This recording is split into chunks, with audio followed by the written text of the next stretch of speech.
Salut et bienvenue dans Art Talk, le podcast qui parle donc d'art, de créativité. Et aujourd'hui, on a deux invités, Maxime et Valentin. Donc, je vais éviter de dire vos noms de famille, comme ça, je ne vais pas les écorcher. Vous les direz vous-même.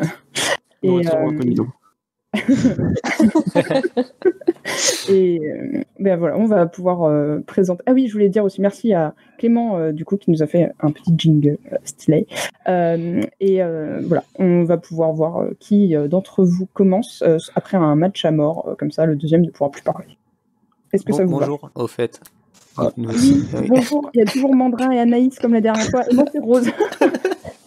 J'ai fait une belle intro. Oui. Salut. Oui, bonjour. Pour le crash test.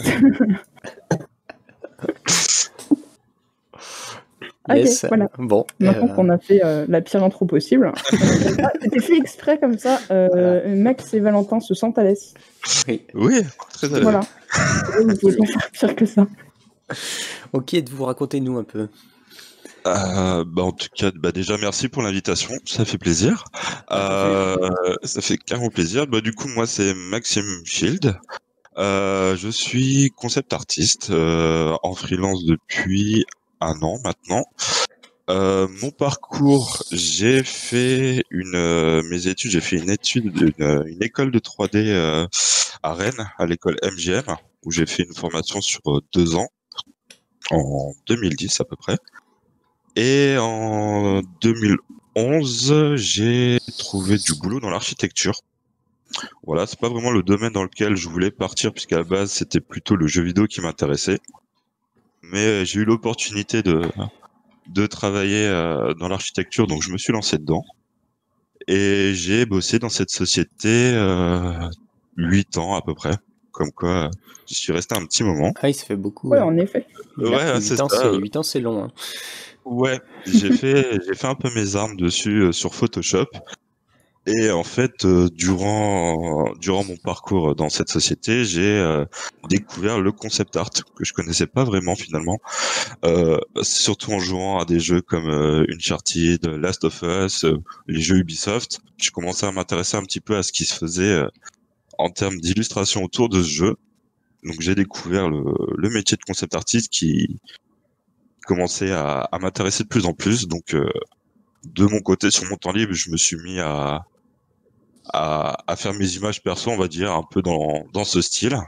Et puis, à force de pratiquer, j'ai commencé à m'amuser de plus en plus, à créer mes propres univers. Et puis, j'ai décidé de sauter le pas il y a à peu près 1 an et demi, pour me mettre à mon compte et me lancer. Nice. Voilà. Ouais, ça fait peur. Hein. C'est clair. Pardon ? Ça fait peur. Bah ouais, de ouf.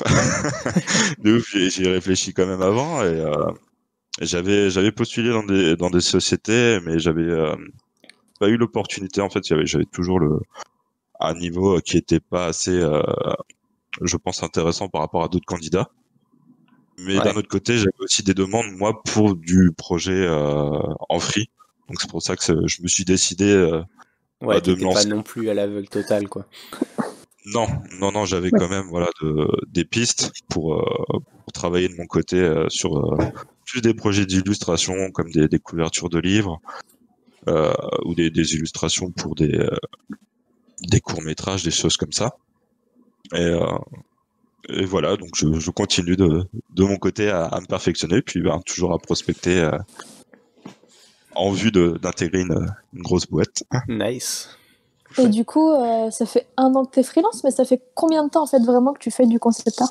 Enfin, que tu as commencé à découvrir je pense plutôt vers 2015-2016 où j'ai commencé à vraiment m'intéresser à qu'est-ce que c'était le concept art, puisque c'était un domaine que je connaissais pas vraiment finalement. D'accord, ouais. Je découvrais ça pendant mes pauses entre midi et 2 en train de regarder les images sur ArtStation, des choses comme ça, puis je me suis dit, tiens, c'est génial, je préfère plus m'éclater à la base, c'était surtout sur Photoshop où je m'éclatais plus que sur la 3D. Dans le métier que je faisais dans l'architecture, c'était vraiment la partie Photoshop où je m'éclatais, où j'avais vraiment cette partie post-prod, voilà, réparer les petites erreurs qu'il y avait dans la 3D aussi. Et non, je m'éclatais de plus en plus, et on va dire, ouais, c'est à partir de 2016 où vraiment j'ai commencé à m'y mettre plus sérieusement, on va dire, sur mon temps perso, surtout. Donc, soit en participant à des concours ou juste en essayant de reproduire ce que j'aimais dans les concepts pour Ubisoft, Last of Us, des choses comme ça. Ok, t'as pris des cours en ligne ou un truc comme ça? Est-ce que t'as cherché du matériel online quoi, pour essayer de t'auto-former à la partie vraiment du coup concept art qui est aussi qui est très différente quoi, de l'architecture? Ouais, complètement. Bah, au départ, c'était plutôt essayer avec les techniques que j'avais dans l'architecture, de faire mes propres images, mais vraiment me détacher de l'architecture. Et après, ouais, j'ai commencé à regarder des tutos sur YouTube. Pas mal de tutos à droite à gauche, où là c'est plus des termes comme digital painting aussi, que je connaissais pas forcément, où je me suis dit c'est pas mal quand même. Et du coup après j'avais découvert un site de Design Spartan, voilà, qui permettait qui donnait pas mal d'articles et qui présentait des artistes, des concept artistes, tout ça, et qui donnait aussi des tutos. Et donc c'est surtout avec ce site-là où j'ai pu m'entraîner entre midi et deux ou le soir en rentrant du taf, en faisant des petits exercices ou en essayant de reproduire des ambiances, des choses comme ça qui m'intéressaient. Et voilà. Ah, c'est cool. Et Moi, chapeau, parce que franchement, tes images, elles sont vachement clean, quoi. Le fait que tu sois un peu autodidacte sur le truc, bravo. merci. Merci. C'est vrai que pour le coup, l'architecture, ça m'a bien aidé à structurer mon travail. J'avais un workflow dans l'architecture que je pouvais mettre en place pour créer mes propres images. Donc au final, l'architecture m'a quand même bien aidé. Ouais, au final, créer une image pour de l'archi ou créer une image pour du concept art ou quoi, au final, ça reste créer une image. Donc c'est ça, juste la finalité qui change, mais la technique, elle bouge pas trop, quoi. Exactement. Après, j'imagine, tu dois beaucoup plus mettre de narration et du coup d'effets de lumière, un côté très cinématographique dans les concept art que évidemment dans les vues d'archi en général c'est quand même faut que ce soit lisible de partout. Et là j'ai mis de la lumière rouge parce que l'immeuble il est dans un volcan en fait. Et... c'est tellement plus épique. Mais oui, non, dans l'architecture c'est souvent ça dépend des clients, mais il y a des clients qui voient pas vraiment l'aspect graphique, mais plus l'aspect vente du bâtiment. Donc il faut pas de façade à l'ombre, par exemple, parce que eux, quand ils vendent le projet, les clients ils vont se dire ah ouais, mais si la façade elle est à l'ombre, mon appartement il sera à l'ombre, tu vois. Donc c'est vrai que bon, pas tous les clients, mais ouais, je vois, mais oui, ils vont pas forcément. Non, ils projettent pas pareil. C'est pour ça que je me suis mis à faire mes propres images aussi pour avoir des projets qui sont plus sympas, on va dire, que des images d'archi. Même s'il y a de l'archi qui tabasse, hein, clairement, il y a des images d'archi. C'est clair. C'est des ouf. Donc en fait, concrètement, ce que tu faisais dans ton truc d'archi, c'est les images pro qu'on voit sur les pancartes des chantiers à venir, c'est ça? C'est exactement ça, ouais. C'est toutes les images que je vois en 4x3, donc c'était... T'as toutes les personnes qui sont collées dessus, comme ça, un peu pour voilà, faire genre... qui sont très contents avec un beau ciel bleu, une belle végétation. Voilà, en vue du rêve. Cool. Ouais, c'était ça, clairement. Et pour les vues intérieures aussi, pour que les clients puissent se projeter, voilà, s'ils achètent un appartement... Oui, si c'est vide, ils vont pas forcément se projeter dedans. Du coup, tu meubles un peu avec des choses assez... c'est ça. À beaucoup de monde. C'est ce que je faisais. Moi, c'était mes premiers tafs d'été. C'est les premières fois où j'ai gagné un peu des sous avec Photoshop. C'est parce que mon père, il fait des plans pour des archis. Et en fait, ce qu'il faisait, c'est qu'il faisait la maquette en 3D. Il me filait une photo du terrain. Et il me demandait, moi, d'incruster la maquette dans la photo pour pouvoir poser les permis de construire et tout. Bon, le but, c'était clairement pas de faire un truc absolument super joli, mais juste de donner une idée déjà pour voir. Et parce qu'après, effectivement, si les communes elles refusent parce que ça a l'air d'être trop pas beau et tout, ils veulent pas de ça dans leur chez eux. Alors que... Il y a plein de paramètres à prendre en compte. Des fois, c'est le voisinage aussi qui va poser problème sur le projet. Ils veulent pas un grand bâtiment près de eux et tout. Mais nous, on était vraiment plus le dernier la dernière étape, quoi. Nous, c'était vraiment pour après la création de la plaquette, pour vendre le projet. Ok. Choses comme ça. Du coup, déjà, un peu de la communication, quoi, finalement. Ouais, clairement. Ouais. Bah, dans la société, il y avait vraiment la partie 2D, donc les personnes qui s'occupaient de la plaquette, la création du logo du projet, tout ça.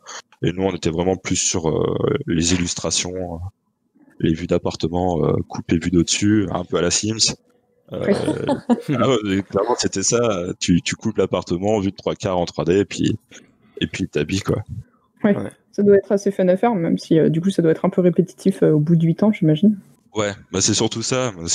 Moi, c'était pour avoir une espèce d'évolution, une évolution professionnelle. Je commençais à tourner en rond et j'avais besoin de me donner un peu de challenge et de découvrir autre chose aussi. Et c'est pour ça que je commençais à avoir 2-3 demandes de mon côté pour faire des illustrations en free. Bon, je me suis dit, allez, hein, c'est l'occasion. J'ai pas encore de grosses responsabilités, j'ai pas d'enfants, tout ça, donc je me suis dit bon, soit maintenant, soit jamais, quoi. C'est clair. T'as eu raison, totalement. Ouais, carrément. Et cette passion, du coup, pour l'art ou le dessin, tout ça, c'est là depuis longtemps ou c'est relativement récent? Genre, ça arrivait peut-être pas fin lycée ou quoi comme ça? Non, ça a toujours été là. C'est vrai que depuis que je suis gamin avec mon grand frère qui était à fond dans les jeux vidéo à l'époque. Donc c'était la Super NES, la Mega Drive. J'ai toujours été baigné un peu dans cet univers films, jeux vidéo, séries, dessins animés. J'ai toujours été attiré par ça. Et du coup, c'était vraiment quand j'étais en 3e où je voulais travailler dans le jeu vidéo. Tout bêtement, c'était je veux faire des jeux vidéo dans la vie, c'est trop bien. Et j'ai été mal dirigé, on va dire.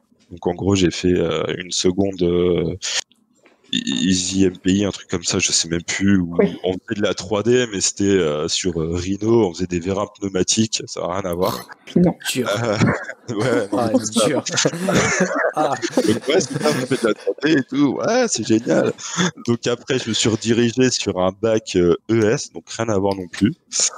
Et à la fin, j'ai découvert l'école à Rennes. Donc je dessinais un petit peu de mon côté, mais je connaissais vraiment pas Photoshop, le monde de la 3D, je connaissais pas du tout. J'étais vraiment comment s'appelle, l'élève qui arrive et qui connaît pas trop cet univers. Donc j'ai tout découvert un peu le monde de la 3D avec l'école qui m'a donné les bases. On va dire. Ça t'a fait un gros paquet à ingérer d'un coup. Ouais, mais clairement c'était pas avec plaisir.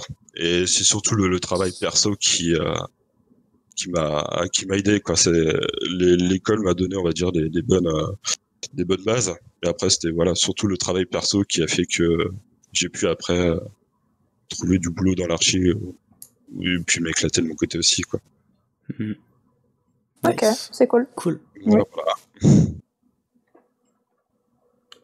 Ok. Et est-ce qu'il y a quelque chose que tu voudrais rajouter ou un truc comme ça, ou est-ce qu'on passe à Valentin et puis après on peut revenir Moi je reviens juste faire peut-être à... ça touche énormément de gens et c'était vraiment dommage, c'est la mauvaise orientation dans les écoles et tout pour les gens qui veulent faire de l'art, quoi. Oui. C'est vrai que t'as tellement... ça reste un truc un peu de niche et pas de niche non plus, genre c'est très répandu le fait d'utiliser rien que le graphisme dans la vie, même si beaucoup de gens ne connaissent pas le métier de graphiste. Et justement, effectivement, tous les métiers de l'image sont assez peu connus, peu représentés, peu valorisés aussi. Et finalement, quand tu n'as aucun contact, parfois, tu n'as vraiment aucune idée de comment est-ce qu'on fait les choses. Il faut vraiment être curieux ou quoi d'aller chercher des making-of, des trucs dans le genre pour pouvoir découvrir en avance avant d'arriver dans des études sup ou ce genre de choses. C'est ça, moi je me... J'avais un pote, excuse-moi. Mais j'avais un pote à l'école où j'ai fait mes études. Là, il m'expliquait que son conseiller d'orientation, quand il lui avait dit qu'il voulait aller faire des jeux vidéo, Gaël lui avait dit là, si tu veux, il y a un IUT réseau et télécom. Genre. Yes. J'ai un petit peu le problème. Bien saisi, mais il y a des ordinateurs, ça doit être ça, hein. Puisqu'on fait qu'un truc avec des ordinateurs. Quand tu es conseiller d'orientation, tu dois couvrir pour tous tes élèves l'intégralité des métiers existants, tu peux pas être spécialiste dans tout. Au contraire, c'est que généraliste. Donc c'est sûr que pour moi, c'est un truc qui est extrêmement mal foutu, le fait que tu aies une personne qui t'aide, qui aide tous les élèves à s'orienter. Parce Non, que mais une Après, personne ne ça peut pas dépend, avoir une vision exhaustive de tous ça les dépend quand même un peu des gens parce que tu as des trucs qui, du coup, ont des filières spécialisées, etc. Tu as des fiches métiers, tu as des trucs comme ça. Moi, j'avais eu une bonne conseillère d'orientation qui, vraiment, même pour d'autres élèves aussi, arrivait vraiment à trouver la voie qui pouvait aller dans cette direction, même sans pouvoir te dire jusqu'à la fin comment ça allait se passer, au moins t'orienter vers le lycée, peut-être le début des études sup. Donc, t'as des gens quand même qui arrivent aussi bien. Ouais, mais voilà, quand tu imagines que tu dois couvrir tous les métiers possibles, forcément qu'à un moment donné, tu vas mal orienter un élève, quoi. Oui, c'est clair. Parce que tu vas croire que tu connais ton sujet ou que tu t'es bien renseigné alors que tu es à côté de la plaque. Enfin, c'est tellement large. Et puis alors forcément, dans les métiers de l'art, encore plus, parce que c'est tellement nébuleux pour la plupart des gens que... Ouais. Même pour les artistes. Ouais, c'est clair. Et c'est tellement pas du tout, justement, ce côté très traditionnel de les études, ça va t'apporter tel métier, tel machin, tel niveau d'études, tu pourras faire tel type de truc.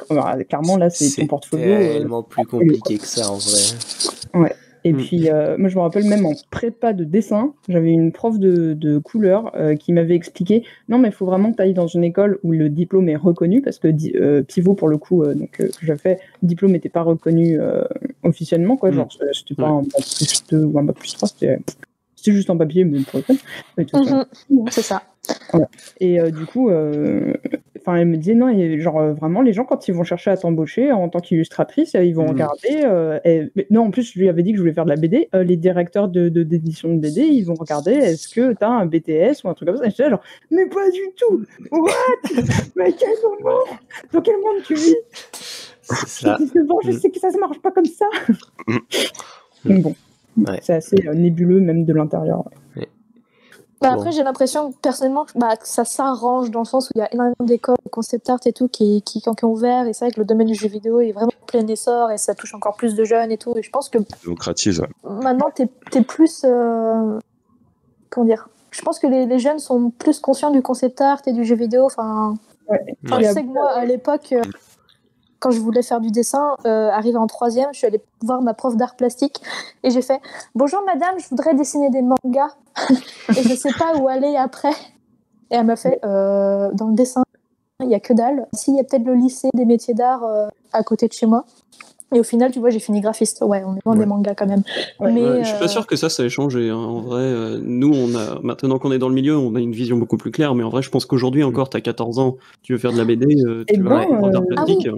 Certes, mais par contre, je trouve que t'as pas mal de jeunes qui sont beaucoup plus malins que moi. Alors, c'est clair que de toute façon, je suis un peu une lentos et tout, mais des fois, je reçois des mails en mode « Bonjour, je suis en 6e, j'étudie votre livre en classe. » T'es là, genre « est-ce que vous pouvez me donner un peu votre parcours parce que du coup, je dois faire un exposé sur vous et tout. » T'es là, putain. Ou alors d'autres gens qui te demandent « C'est quoi ce que vous avez fait et tout comme étude et tout. » Et t'es là, genre « Bravo d'envoyer un mail. Écoute, c'est un super bon premier point. » Et effectivement, avec les réseaux sociaux et tout, t'as beaucoup moins le côté genre, mais qui fait quoi? Tu peux te dire genre, oh waouh, trop beau le dessin, et tu peux aller envoyer un message. C'est vrai qu'on n'avait pas les réseaux sociaux, nous. Non. Oui. Nous sommes si vieux. Oui. Ouais. Bon, et toi, Valentin, alors, ta vie un peu? Oui, moi? Qui ça? Toi. Bon, alors, je vais essayer de prendre les choses dans l'ordre. Du coup, on me souvient un peu. Peut-être par Valentin comment? Parce que du coup, oui, tout à fait. Oui, parce que c'est mon nom que tu n'osais pas prononcer en fait. Non, je ne sais pas. Non, les deux. Hein. J'aurais dit les deux en fait. Alors. Non, ça se prononce scalier. Voilà, le ET ne se prononce pas et, mais et. Voilà, c'est belge d'origine, mais comme vous l'apprendrez très très vite si vous me rencontrez, je suis breton. Voilà. Non mais rien d'autre. Ah bah ça, si on le fait pas. J'aime beaucoup mes amis belges, hein, mais enfin, je suis pas d'amis belges, je ne connais pas. Et donc, où est-ce que vous commencez? Moi, j'ai commencé à dessiner. Je peux pas dire que moi j'ai dessiné toute ma vie, comme quand j'étais jeune, etc. Puis que j'ai jamais lâché le crayon. Enfin, c'est pas vrai du tout. Aux grandes dames de ma mère qui a gardé tous les dessins de mes deux grandes sœurs qui étaient hyper prolifiques. Elle a que dalle de moi parce que moi j'ai commencé à dessiner à 14 ans et du coup au lieu de faire la maison avec papa, maman, un petit nuage en haut et voilà, moi j'ai commencé à faire des dragons, des têtes de mort, des trucs dans le genre. Donc elle les a pas gardés. Je suis pas sûr que je lui ai donné non plus. Ouais. Donc j'ai commencé à dessiner vers 13-12 piges. Ça doit être en fin de 5e, à peu près. Et j'y suis venu à la base, c'est pas du tout par passion pour le dessin, par besoin de validation sociale. Parce que j'étais dans un groupe de potes qui avaient des relations pas forcément très cool. Enfin, les enfants et les ados peuvent être très cruels les uns envers les autres. Et du coup, j'avais besoin de me valider dans un truc, de pouvoir dire aux autres, à mes potes, voilà, là-dedans, je suis fort. Et donc, du coup, je commençais à dessiner, parce que j'ai plusieurs potes qui dessinaient aussi. Et j'ai adoré apprendre, en fait, à dessiner. Je pense que ce que je préfère, plus que dessiner ou faire de la musique ou quoi que ce soit, c'est le fait d'apprendre. Et j'ai dû dessiner comme ça à peu près tout le collège. Je me suis retrouvé au lycée avec beaucoup de chance, dans un lycée à côté de chez moi, qui avait une spécialité art plastique. Alors non pas une option, parce que tu as beaucoup de lycées qui ont des options facultatives, des trucs où tu as vite fait 2 heures par semaine, ça compte un quotient 2 au bac, etc. Là, c'était une spécialité, c'est-à-dire qu'il y a des mecs qui choisissaient physique ou maths ou SVT, moi je prenais art plastique. C'était mon option, ça me constituait 10 heures de cours par semaine. Ah ouais. C'était mon plus gros coef au-dessus de la philo, alors que j'étais en L. Voilà. C'était vraiment un gros morceau et c'était absolument génial avec une prof, je te fais des bisous Béatrice, qui était, j'ai envie de dire complètement tarée, mais elle va peut-être m'entendre. Trop tard, c'est déjà. Non mais l'artiste par excellence, tu vois, l'artiste contemporaine, mais génial, adorable, hyper dévouée pour ses élèves, enfin une prof extraordinaire. Et qui fait des trucs de ouf, qui fait des peintures de ouf. Et donc j'ai eu cette chance-là, voilà, d'avoir tout ça pendant le lycée, etc. Et en sortant du lycée, j'ai voulu partir à Pivot. Hein, on va encore en parler un petit peu. Ah tiens, dis donc, c'est marrant Alors, ça. mince. On va parler de cette école. Ouais, tout à fait vécu. Bref. Donc, j'ai voulu partir vers Pivot. Il y avait aussi l'ISA, l'Institut supérieur des arts appliqués, qui m'intéressait. Et en fait, je me suis retrouvé à l'ISA par un concours de circonstances total. C'est-à-dire que on était persuadé que je pouvais avoir des bourses pour faire ces écoles-là, alors que pas du tout. Ce sont des écoles privées pour lesquelles tu ne peux avoir absolument aucun financement. Et mes parents, bon, je suis fils d'agriculteur, mes parents roulaient pas sur l'or. On n'était pas à plaindre du tout, mais voilà, de là à me payer une école qui coûte 7 000 € l'année, c'était un peu chaud. Et du coup, quand on s'en est rendu compte, mes parents étaient ultra désolés pour moi, ils m'ont toujours soutenu dans ce que je voulais faire, mais ils étaient là, on va pas pouvoir, quoi. Donc, bon, on en a discuté un petit peu, puis j'ai commencé à appeler les écoles pour annuler les rendez-vous. En me disant, il va falloir que je trouve autre chose à faire l'année prochaine. Ouais, ça et en fait, j'ai juste appelé Pivot, j'ai annulé le rendez-vous, j'ai raccroché, ma mère m'a fait attends, on va trouver une solution. Et il me restait juste le rendez-vous de Lisa. Et en fait, j'ai jamais rappelé Pivot, je sais pas pourquoi à cette époque. Si, je sais pourquoi. Je suis allé prendre le rendez-vous de Lisa, j'ai été pris, on a fait un prêt, voilà, on s'est endetté. Je vais pas dire jeu parce que c'est quand même mes parents qui ont payé au final. Du coup, je suis parti, voilà, on prépare Lisa à Rennes. Et au final, on s'était dit, voilà, j'avais pas rappelé Pivot, on s'était dit que c'était pas plus mal parce qu'on avait eu beaucoup de retours d'anciens élèves de Pivot qui étaient passés il y a longtemps, tu vois, genre fin 90, début 2000, donc des vieux de la vieille qui étaient là en mode ouais, Pivot c'est sympa, c'est une bonne école, mais bon, si t'es pas solide dans la tête, tu risques d'y laisser des plumes. Et du coup, mes parents étaient pas trop chauds. Moi, je savais pas trop, et du coup, j'ai fait ok, bon, on va faire Lisa, je vais faire 1 an de prépa ailleurs. Essayer de voir si vraiment ça me plaît, etc., de grandir un petit peu, avant d'aller à Pivot et d'être un petit peu plus solide. Donc j'ai fait cette prépa à Pivot, à Lisa, qui était orientée à appliquer. Dans l'année, on a touché à plein de trucs, du design d'intérieur, de la mode, du design graphique, principalement, évidemment. Voilà, puis en apprenant les bases du dessin et tout, c'était une année assez cool. Et je me suis retrouvé du coup à passer le concours de pivot en me disant je vais rentrer en tronc commun direct. Enfin, je vais pas passer la prépa, je viens d'en faire une. Et je me suis retrouvé du coup dans une salle de pivot avec 200 élèves à passer le concours. Et là, je me suis pris une énorme baffe en mode lol, t'es qui? T'as pas le niveau, dégage. Et donc, en fait, je passais, donc, pour expliquer à ceux qui connaissent pas, à pivot, tu as la prépa, qui est la première année, la deuxième année, ce qu'on appelle un tronc commun, et après, troisième et quatrième année, tu te spécialises. Et tu peux rentrer sur concours directement dans le tronc commun, donc la deuxième année. Et donc j'ai passé ce concours-là et je me suis retrouvé en liste d'attente, et non pas pour le tronc commun, mais pour la prépa. Pour dire à quel point là, je me suis mangé une bonne mandale, quoi. Je me suis retrouvé en liste d'attente sur l'année que je comptais sauter. Donc voilà. Bon, au final, j'ai été pris. Et là, j'ai pas du tout eu la même expérience, je pense, que Rose et Anaïs. Dans le sens où la prépa à pivot, vous pourrez dire ce que vous en avez vécu. Oui, t'es allé direct dans le tronc commun. La prépa à pivot, c'est les crémeuses, quoi. C'est-à-dire que t'arrives au début de l'année, t'as 120 personnes, et à la fin, il en reste 30. Et j'exagère un peu, je tire les traits, en vrai. Et moi, je me suis retrouvé dans... Les profs savent que beaucoup d'élèves ne vont pas rester, que beaucoup vont lâcher, au moins la moitié, ou qui vont tout simplement pas accéder à la deuxième année parce qu'ils n'ont pas le niveau. Et du coup, t'as aucune relation vraiment en prépa avec les profs. Ouais, t'as un peu du bétail, quoi.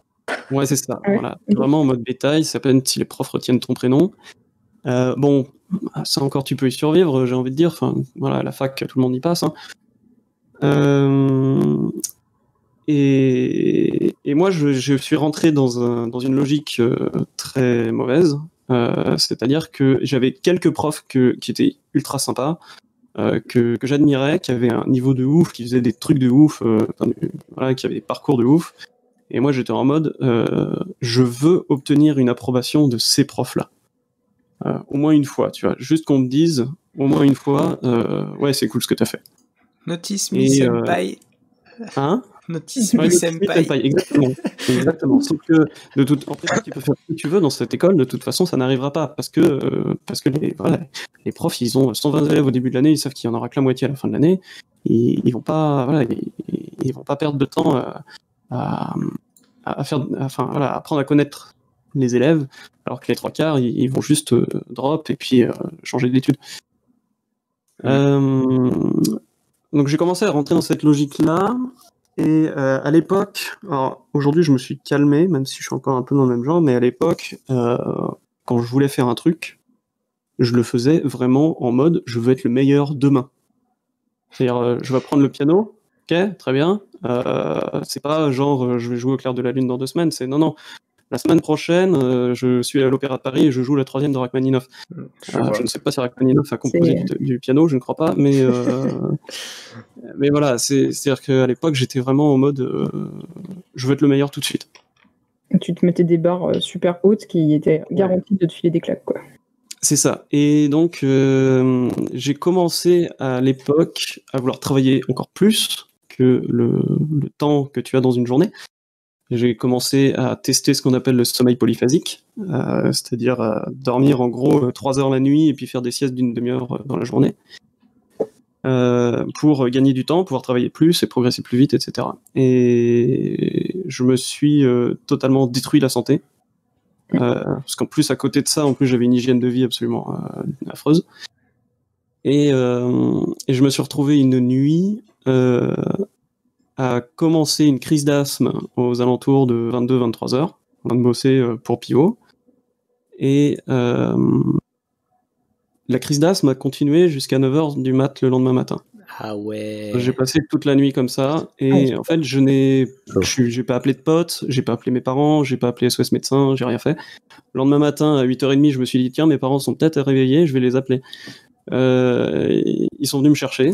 Ils m'ont ramené en Bretagne, et Et puis voilà, puis du coup je me suis reposé pendant 10 jours en mode, voilà, je suis pas allé en cours. Ça devait être juste avant des vacances. Je suis pas allé en cours et du coup j'ai fait bon allez, là c'est bon, je me repose, j'en peux plus, je suis au bout de ma vie. Physiquement, j'ai dû mettre 3 jours à m'en remettre. Voilà, c'était assez violent. Et au moment de devoir faire les devoirs qu'on avait pendant les vacances à Pivot, qui sont monstrueux, je pense que tout le monde pourra confirmer. Il n'y a pas de vacances en fait. Il n'y a pas de vacances. Enfin, en tout cas, moi, quand je c'était en mode non, les vacances de Noël, c'est sacré. Mais le reste du temps, vous pouvez oublier de voir vos familles. C'est ça, exactement. Et donc, du coup, j'ai dû prendre 10 jours pour me reposer. Il me restait 1 semaine de vacances pour faire une masse de taf absolument affreuse. Et en fait, j'étais incapable de toucher un crayon ou de regarder une feuille. Je me tapais des crises de tremblement, des trucs, des crises d'angoisse horribles. Et du coup, voilà, j'ai essayé de me forcer un petit peu pendant 1 semaine à faire le taf. Puis en fait, le lundi matin où il fallait retourner en cours, je suis allé à l'accueil, j'ai fait OK, je me casse. Je peux plus. Donc suite à ça, j'ai arrêté de dessiner pendant 5 ans. Putain. J'ai quand même continué les études d'art entre guillemets. Je suis parti à l'ECV, qui est une école qui est plus orientée direction artistique, dans la publicité ou plus dans l'art appliqué. Je suis prof chez ECV. C'est vrai ? T'es prof chez ECV ? Ouais, c'est ECV Paris. Ah oui, à Paris, ouais. Ok. Je te connais plus. Et donc, ok. Alors, j'ai pas aimé beaucoup des écoles dans lesquelles je suis allé. Comment on kick quelqu'un de la discussion, expulsé.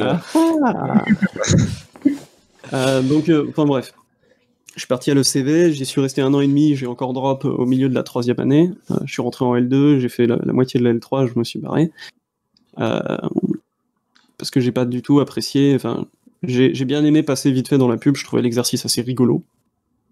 Mais d'une part, ça allait pas du tout avec mes valeurs. Et d'autre part, les profs, moi, que j'ai eu cette année-là, pour certains, étaient absolument scandaleux, enfin, n'avaient rien à foutre là, quoi. Ils ne savaient pas du tout de quoi ils parlaient, ou quand bien même ils avaient une expertise dans leur domaine, ils ne savaient pas le transmettre. Et ça a vraiment été une année assez pourrave en termes d'enseignement, pour moi en tout cas. Et donc je me suis barré au milieu de l'année. Et à ce moment-là, donc je ne dessinais plus déjà depuis 1 an et demi. J'avais un groupe de musique. Je savais pas quoi faire de ma vie, et du coup pendant 1 an j'ai organisé des concerts, des tournées et des trucs dans le genre, et j'ai fait de la musique pendant 1 an avec mes parents qui étaient en mode ouais vas-y fais ce que tu veux pendant un temps, ce qui était très très très cool de leur part. Des bisous, merci. Ouais carrément. Et donc voilà, donc là à ce niveau-là j'ai complètement lâché l'art. Je faisais encore les affiches, tu vois, pour mon groupe. J'ai fait 2-3 campagnes publicitaires en freelance qui m'ont permis quand même de bien vivre et puis d'acheter plein de guitares.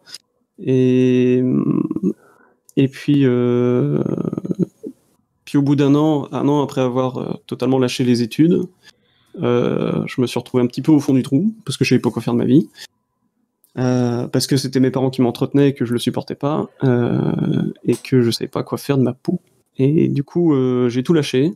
Je suis rentré chez mes parents. Et là, j'ai commencé à bosser dans la grande distribution.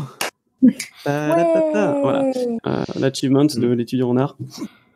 Et donc du coup, ça fait ça fait 5 ans que je suis dans la grande distribution. C'était en 2015. Et donc j'ai fait 3 ans, 2-3 ans en gros dans la grande distri, à me demander ce que je voulais faire de ma peau. Et à un moment donné, j'avais du chômage du coup en réserve. J'en avais marre d'être chez mes parents. Je suis retourné à Nantes, je me suis mis en coloc avec un pote. Et je me suis dit, bon, j'ai 2 ans de chômage. Je vais prendre le temps de trouver ce que je veux faire de ma vie, en fait. Courageux. Voilà, j'ai voulu prendre, surtout au début, quelques mois pour écrire un album de musique qui traînait depuis un bon bout de temps. Une fois que j'avais bien mes maquettes, que tout était fini, que j'avais payé un acompte au studio et que j'avais plus qu'à aller enregistrer, mes disques durs ont flash. Oh non. Donc j'ai tout perdu. Et le truc, c'est que je compose pas du tout en jouant beaucoup d'instruments. Je compose sur l'ordi. J'ai des trucs, enfin voilà, en MIDI et compagnie. Et du coup, j'avais pas les morceaux en tête, quoi. J'étais incapable de les refaire. Et du coup, là, j'ai fait, ok, bon, allez, on arrête les conneries. J'ai rangé mes instruments et je fais, bon, je fais quoi de ma vie? Et là, ça faisait donc presque 5 ans que j'avais arrêté de dessiner. J'ai tapé, je ne sais plus trop pourquoi, au pif, formation concept art dans Google. Sachant que je ne savais pas trop ce qu'était le concept art,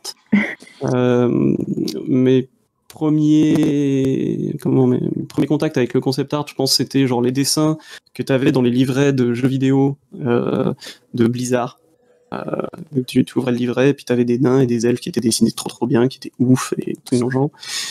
Et j'étais vite fait en mode putain, j'adore ça, quoi, c'est trop beau, j'aimerais bien faire ça. Mais j'avais encore depuis pivot dans la tête, bah non, tu sauras jamais faire ça, t'es qu'une merde. Donc gros blocage à ce niveau-là.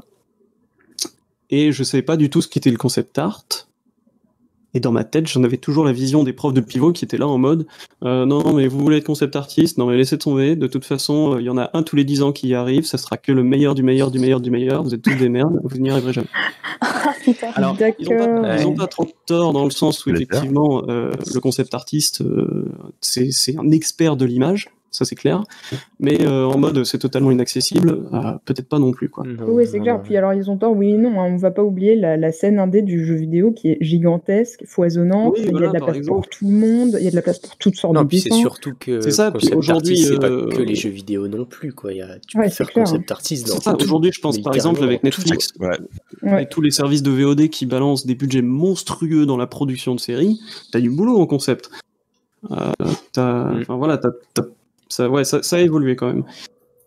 Et donc je sais plus trop pourquoi j'ai tapé formation concept art, parce que j'avais vite fait cette envie de me remettre au dessin, ça m'avait toujours un peu torturé pendant 5 ans. Et je suis tombé complètement au pif sur une formation qui avait lieu à Créageux, à Nîmes, et qui coûtait 1000 balles, et qui durait 2 semaines, avec un certain Bastien Grivet et une certaine Jessica Rossier.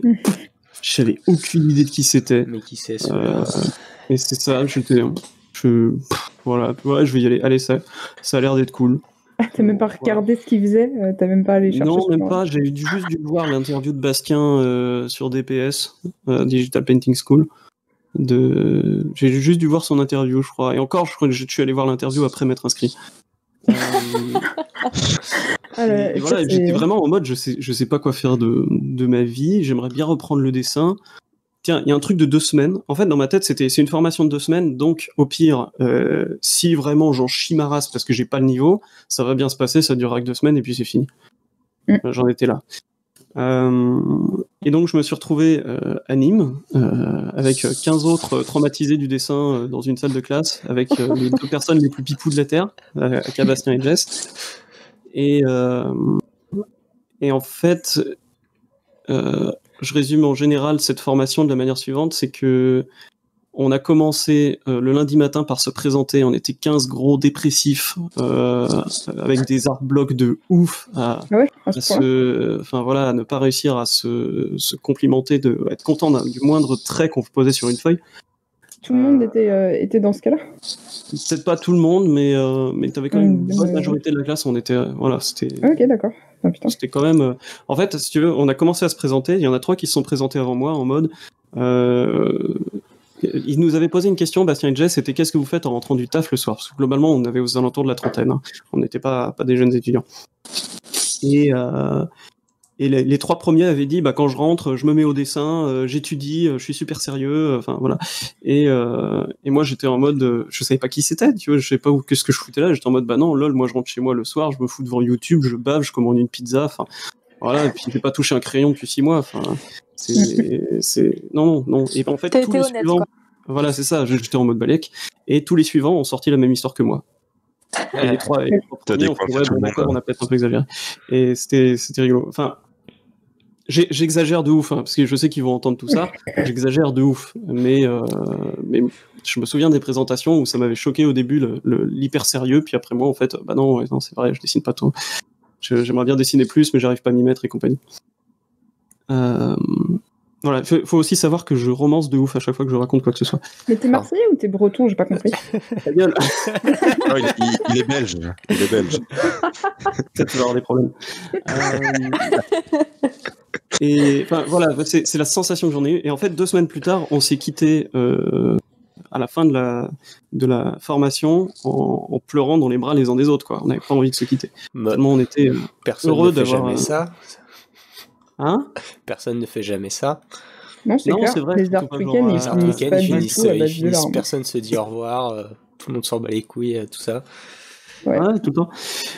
Donc voilà, donc c'était un truc de ouf. Et en fait, Bastien et Jess nous ont foutu, comme ils disent, un réacteur nucléaire au cul. C'est-à-dire que en 2 semaines, ils nous ont appris énormément de choses. Ils nous ont surtout appris beaucoup de moyens de pas avoir, entre guillemets, besoin d'être super fort en dessin pour faire du concept. C'est-à-dire que tu as le droit d'avoir des lacunes, en fait. Oui. Et tu peux quand même faire du concept. Parce que l'idée, c'est principalement d'abord de designer des choses et que tu as plein de moyens. En fait, on se fout du moyen que tu utilises pour designer tel truc. Que tu tant que le résultat est trop photo, cool. de la 3D ou du dessin, on s'en branle tant que ton design est bon. Et donc voilà. Et donc à partir de là, j'étais de nouveau un artiste accompli, pas du tout. J'étais de nouveau voilà, à fond en mode dessin. Motivé. H24. Motivé, voilà, et puis donc c'était il y a 2 ans, 3 ans, attends, c'était il y a 2 ans. Il y a 2 ans, quasiment pile poil. Et donc depuis 2 ans, du coup, je me suis remis à fond là-dessus. Voilà. Et voilà comment j'en suis arrivé au concept. Nice. Et puis après, en 2 ans, je suis toujours dans la grande distribution. Il a fallu que je reprenne un taf à un moment donné. Mais je suis dans la grande distribution de manière très très cool. J'ai un patron incroyable, une équipe incroyable. Je suis à temps partiel, mais mon salaire me permet de vivre. Donc j'ai la configuration parfaite pour prendre mon temps à développer mon truc de concept, à apprendre, à trouver des clients qui me plaisent, à dire non à des boulots de merde si j'ai pas envie de les faire. Et ça c'est bien. Voilà, je suis de ce côté-là. Certes, je bosse 28-30 heures par semaine, mais à côté de ça, j'ai beaucoup de temps libre et j'ai pas à m'inquiéter de l'argent. Donc voilà, grosse liberté. Ouais, c'est cool ça. Surtout si tu finis pas vidé, rincé pour le reste de ta semaine, après ta semaine de taf, ça aide. Non, en général, alors c'est quand même une boîte où il y a un rythme de taré qui. C'est pour ça aussi que les salaires vont avec, et c'est pour ça qu'un salaire de temps partiel me permet de vivre. Mais cela dit, voilà, au bout de 6 mois, tu t'y fais, et puis comment déjà tu changes de forme physique, hein. J'ai perdu 12 kilos sur les 2 premiers mois où j'ai taffé là-bas. Et puis voilà, au bout d'un moment, tu prends le rythme. Ouais. Au début, t'en chies, c'est sûr. Tu dors 14 heures le week-end, et puis, mais au bout de quelques mois, tu prends le rythme, et puis tout d'un coup, tu te lèves à 8 heures le matin le week-end, et puis tu te mets à bosser sur ce que tu as envie de faire, parce que tu as du temps et que tu n'as pas de souci de payer tes factures. Ça, c'est cool, ça. Voilà. C'est beau. Pas avoir le stress. Ouais, moi, j'ai remarqué un truc aussi, c'est que le fait d'avoir un taf, quand tu es dans cette configuration-là, en fait, d'avoir un taf qui te permet de vivre et un portfolio à faire sur le côté, j'ai remarqué qu'en fait, t'es beaucoup plus efficace à bosser sur ton portfolio quand le travail que tu fais la journée n'a rien à voir, en fait. Ah oui, totalement. Parce que dans mon cas, si. Je sais que perso, quand moi je fais de la 3D au taf et que le soir je dois me mettre sur mon portfolio, si c'est du sculpte, ça va parce que c'est pas ce que je fais la journée au taf. Par contre, si c'est de la 3D polygonale pure, etc., comme ce que je fais toute la journée, le soir j'ai plus du tout envie de faire ça, en fait. Ouais. Et du coup, c'est un peu galère. Ouais, moi je le vis aussi dans le sens où de toute façon mon taf c'est de la manutention principalement. C'est dans un domaine qui n'a rien à voir et j'ai pas l'impression d'utiliser les mêmes parties de mon cerveau pour bosser, tu vois. C'est pas du tout la même fatigue. C'est-à-dire que le soir je suis claqué physiquement, mais j'ai encore toute ma disponibilité mentale pour bosser et me foutre le cul dans une chaise et dessiner. Ouais, exactement, ouais. Voilà, et donc c'est vrai que du coup ça permet d'avoir pour moi, une activité physique à côté de mon activité artistique, qui est plus mentale, on va dire. Ça me permet effectivement de faire des semaines de ouf où au final, si je mets bout à bout les deux trucs, parfois la plupart des semaines, je fais 50-60 heures de taf. Ouais. Mais il y a 30 heures de physique et 30 heures de dessin. Donc ça passe crème. Au final, pour moi en tout cas. Ouais, c'est vrai que j'avais un peu pu faire ça de temps en temps, mais pendant longtemps, j'avais vraiment peur d'avoir un job à côté, déjà parce que t'as une espèce d'image débile de toute façon, c'est un job alimentaire, t'es un artiste raté, c'est complètement débile, qui fait vraiment du mal. Oui, c'est ça. Parce que quand t'es juste tout le temps désespéré de la prochaine facture que t'acceptes des boulots de merde, comme tu disais, qui font vraiment pas plaisir, qui te font perdre du temps, tu me les montreras jamais parce que c'était pourrave, t'es mal payé, souvent c'est des mauvais clients, pas tout le temps, mais ça arrive. Donc bon, c'est pas un bon plan. Et même quand c'est des très bons clients d'ailleurs, quand c'est vraiment un truc que t'as pas du tout envie de faire et que ça te prend exactement comme tu disais, le côté de ton énergie créative et qu'après tu continues d'essayer de faire ton truc créatif pour toi, c'est un peu plus compliqué. Mais ouais, j'avais fait quelques jobs temporaires et il y en a un où j'étais à 40 heures par semaine, mais l'équipe était adorable et vraiment ça se passait bien. Et du coup, je pouvais rebosser derrière 20 heures sans problème. Surtout que du coup, forcément, c'était en équipe, donc ça a l'air de rien. Ça te fait une grosse journée, mais coupée en deux et qui te laisse quand même quelques heures de plus pour bosser. Et par contre, ouais, j'ai fait des jobs où j'étais à 20 heures la semaine, mais avec une équipe qui était vraiment genre, t'avais une sale ambiance et les horaires étaient complètement erratiques et ça change vraiment ton énergie. Totalement. Et tout. Et je me suis mis à faire de l'insomnie alors que j'en avais jamais fait et tout. Et en fait, c'est... Ouais, totalement. Ça aussi. Aujourd'hui, j'ai le luxe d'être dans une équipe qui est incroyable, où ça se passe super bien, tu vois, même avec les difficultés qu'on peut rencontrer en ce moment dans la grande distribution. Ça se passe toujours très bien, où on se soutient toujours les uns les autres. Quand il y en a un qui est fatigué, t'en as un autre qui prend le relais. Ça c'est vraiment cool. Vraiment super. Mais c'est vrai qu'à côté, oui, j'ai fait des tafs aussi où j'étais genre caissier pendant 42 heures, payé au SMIC, dans une ambiance de merde où le premier jour où t'embauches, on te dit écoute, tes congés payés, on te les paiera à la fin, t'as pas le droit de les prendre, t'as pas le droit d'être malade, t'as pas le droit d'être en arrêt maladie. T'es là pour 6 mois, tu fais tes 42 heures par semaine, tu fermes ta gueule et puis chaud. Et là, oui, clairement. Et puis si tout le monde est dans cet état de fatigue, voilà, c'est ça, c'est que en plus, du coup, t'es beaucoup moins disponible mentalement pour toi-même à côté. Et du coup, tu t'avances plus, quoi. T'avances plus sur rien. Tu subis juste ton taf. Tu subis ton taf, tu te reposes le week-end et puis tu retournes. C'est exactement ça. Ouais, c'est clair. C'est clair. Et c'est ça aussi, moi je trouve dans les jobs du coup que j'ai fait qui faisait qu'il y avait une bonne ou une mauvaise ambiance. C'est clairement genre, est-ce que les gens ils étaient HS complètement rincés. C'est pas parce que c'est des trous du cul alors que les autres sont gentils ou quoi. C'est vraiment genre le niveau de fatigue de chaque personne qui fait que t'arrives à t'entendre ou pas avec les gens avec qui t'es au quotidien, quoi. Ouais, mais clairement, tu peux faire le pire des tafs avec la meilleure des équipes, ça passe crème. Ouais. Par contre, tu peux faire le taf le plus cool du monde avec une équipe affreuse. C'est vrai. C'est clair. Voilà. Imagine faire le boulot de tes rêves, mais genre le boulot que t'as toujours rêvé de faire, mais l'ambiance au boulot est horrible et tes collègues sont tous des gros connards, mais c'est juste l'horreur. Quelle angoisse. Carrément. Tu peux pas profiter. Non, c'est clair. En plus, tu dois te sentir tellement coupable de pas réussir à t'amuser dans le truc que t'avais toujours voulu faire. Aussi, ouais. Grave. Genre, moi, j'ai la chance de faire ça, et il y a plein de gens, ils voudraient ma place, et j'en profite même pas, et du coup, eux, ils ont pas cette place, mais moi, je m'amuse pas, genre... Alors qu'en fait, non, c'est pas aussi simple. Mais chapeau Valentin quand même que t'as eu la force de reprendre le dessin 5 ans après, sachant que de ce qu'on a dit, t'as vraiment eu l'air d'avoir subi un traumatisme en fait avec Pivot. Ouais, c'est clair. Oui. Alors, ça veut pas dire que c'est une mauvaise école. Non, bien sûr, mais écouter. Justement, vous avez déjà entendu les témoignages d'Anaïs et de Rose, mais c'est au contraire, mon témoignage c'est n'était pas génial. Très bonne école, dans le sens où ils te demandent de travailler beaucoup et que c'est ce qu'il faut pour progresser. Par contre, d'un point de vue pédagogique, je trouve qu'ils sont à la masse, du moins en prépa, et même à l'époque. Alors, comment, Rose, tu y étais en quelle année, toi? Je ne sais plus.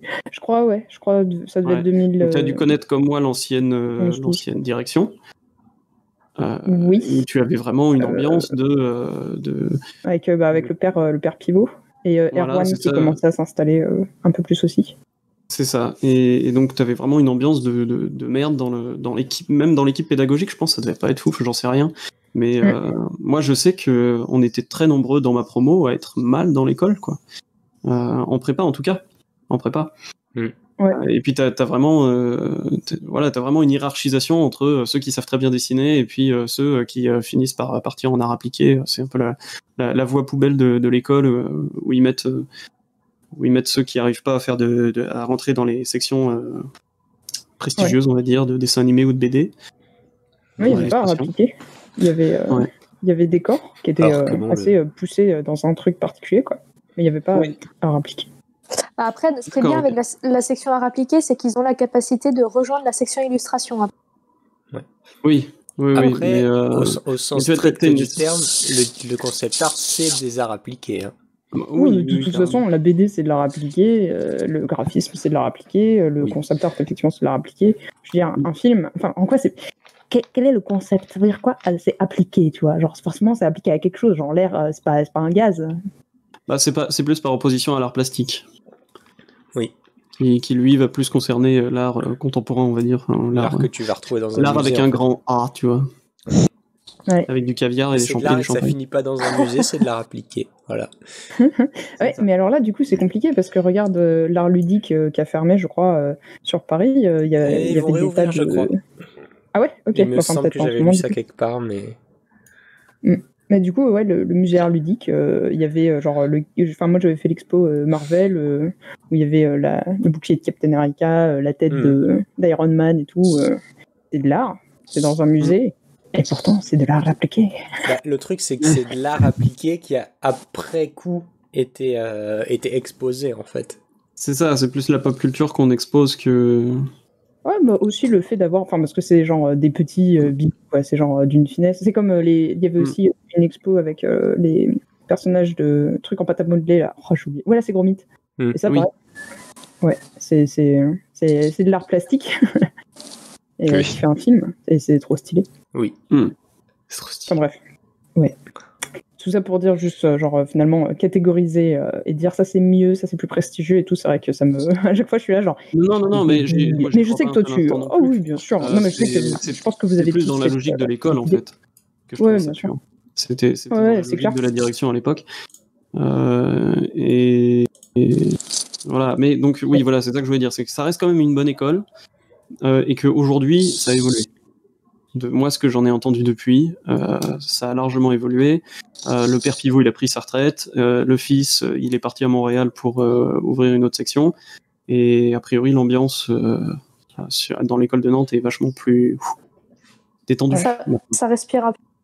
Moi, je crois que j'avais discuté avec quelqu'un, il me semble qu'il y était quand, justement, Erwan était s'occupait beaucoup du Québec. Enfin, ça, je trouve, je me trompe, mais par contre, bon, après, encore une fois, il avait fait la section BD, et c'est une section qui, j'ai l'impression, d'année en année, pue du cul. Ah, mais en fait, si tu veux, la BD, c'est ceux qui ont le bon dos, tu vois. C'est ceux qui prennent tout dans la tronche à Pivot. Ouais. Mais c'est incroyable. Ils ont une quantité de travail qui est monstrueuse. Au niveau des preuves, c'est il y a des bons profs bien sûr, mais j'ai des retours des fois c'est ça. Ouais, je vais entendre parler d'une meuf qui avait un petit problème d'ego et des petits trucs comme ça, quoi. Et c'est difficile. Et je sais que Pivot, il y a un moment, en fait, ils ont acheté des locaux un peu plus loin, dans la rue Paul Bellamy. Qui est calme, quoi. L'épisode il va s'appeler Pivot Récap. Non, mais juste pour dire, si tu veux, qu'ils ont acheté un peu pourrave à une borne à pied de Pivot même, et en fait, si tu veux, au final, les BD, ils ont été parqués là-bas. D'accord. Ouais. Okay. Ils ont ouvert aussi depuis une section concept art. Et j'ai eu un stagiaire l'an dernier de cette section, justement, qui était adorable. Bisous Jérémy. Et en fait, c'est aussi une chose que je reproche à cette école, c'est de souvent pas avoir vraiment une vraie vision de ce qu'est l'industrie en ce moment. En fait, ils ont du retard, mais beaucoup de retard. Non mais vous avez 20 ans vous avez une école avec une vision qui a du retard. Moi, j'avais une école sans vision. C'est pas mal aussi, c'est différent. Et en gros, pour résumer, ce stagiaire, il est arrivé là, il était en avant-dernière année de concept art, je crois. Il devait être en dernière année à Nantes, et oui, il partait à Montréal justement pour faire les 6 mois du campus de Montréal. Et en fait, je lui ai montré pendant les 3 semaines, 3-4, je sais plus, 3-4 semaines de stage, je lui ai montré que le concept art, on pouvait aussi utiliser de la photo, qu'on n'était pas obligé de tout dessiner, qu'on pouvait utiliser de la 3D, qu'on n'était pas obligé de tout faire, de tout dessiner, de tout faire à la main et de se taper des grilles de perspective de taré et compagnie. Enfin voilà, ils avaient jamais touché de photo bashing. Vite fait une fois, tu vois, un truc qu'il m'avait montré, il fait oui, en fait votre prof il vous a même pas dit de prendre des images à haute résolution parce que là tu vois t'as un gros tas de pixels à côté d'un truc hyper défini. Enfin, c'était triste. Non pas ce que lui il avait fait, au contraire, mais l'éducation quoi. Ouais. Voilà, c'est-à-dire que tu fais du concept art, mais tu ne sais même pas que le photobashing existe ou que tu peux utiliser un logiciel de 3D. Dis donc, il va falloir t'accrocher parce que si tu fais tout en mode illustration, tu vas pas être rentable. Hein. Ouais, tes dessins un petit peu plus vite que ça, quoi. Quand j'y étais, la section animation, ils avaient le même problème. Ils voulaient leur apprendre absolument l'animation traditionnelle. Et t'es là, genre, non, mais qui c'est qui va les embaucher des passionnés qui n'ont pas de budget et qui font ça dans leur garage, ou les gens qui vont les embaucher, c'est des gens qui utilisent du coup la 3D parce que c'est ça qu'on utilise maintenant. Et même si tu veux faire de la 2D tradi, très bien, genre tu peux le faire à l'ordi, ils apprenaient vraiment, il fallait qu'ils fassent ils avaient dans la salle qui était la salle d'animation, ils avaient le truc où tu poses ta feuille de papier parce que tu as recopié tous tes dessins un par un, tous tes frames, et pour prendre en photo, quoi. Et ces trucs-là sont toujours là, d'ailleurs. Ouais, alors c'est bien, mais c'est une partie musée, quoi. C'est pour pas dire le décalage qu'ils ont. Comme ça deviendra des arts plastiques, voilà. Ouais, exactement. Pour dire le décalage qu'ils ont, par exemple, le dernier film, alors je crois que c'est DreamWorks qui a sorti le film En Avant, là, aux alentours de Noël. Non, ça c'est Pixar. Un peu c'est de respect, s'il te plaît. Pixar, ouais. Je suis désolé, je suis très mauvais pour retenir ça. Le dernier Pixar, figurez-vous qu'il a été développé en VR à la base. C'est-à-dire qu'ils ont non seulement c'est de la 3D, mais en plus c'est même plus de la 3D où on est avec un clavier et une souris, c'est qu'ils l'ont développé avec des casques de réalité virtuelle. Les mecs, quand ils ont prévu leur shot, mais ils étaient dans la scène en réalité virtuelle. Ouais, et c'est bien la VR. Les premières animations. Alors j'espère que je dis pas une connerie. Faudra demander à Mao, Maxime, mais je crois que c'est lui qui m'a dit que les premières animations, elles ont été faites sous Quill, tu vois. Mais c'est possible, c'est hyper rapide, c'est tellement bien, c'est beau, c'est genre... C'est pour mesurer l'écart. Ouais. C'est pour mesurer l'écart. Ouais, bien sûr. Qui est encore dans les années 70, si tu veux. C'est clair, et genre, franchement, entre redessiner tout ton dessin en entier pour faire une frame, que tu dois en faire 26 par, disais-je des bêtises, 26 par minute 25, seconde, 25 par seconde. Ouais. Yes. Après, voilà, c'est genre, tu peux baisser l'enfer. un peu. C'est l'enfer. Et alors que genre, du coup, moi j'ai déjà fait de l'animation dans Quill. Je fais pas vraiment d'animation, c'est pour m'amuser. Mais c'est rapide. Je peux faire un truc d'1 minute. Moi, qui ne fais pas d'animation, ça me prend une après-midi. C'est monstrueusement stupide à quel point c'est rapide, c'est magique, c'est incroyable. Tu te fais ta scène où t'as plusieurs trucs qui bougent pas en même temps, genre waouh, c'est trop beau. Il y a juste pas le calcul de la lumière dans Quill parce qu'en fait tu l'as peint directement et du coup tu peux pas changer de place ta lumière, faut tout repeindre. Pas vraiment très grave, franchement ça se fait vite.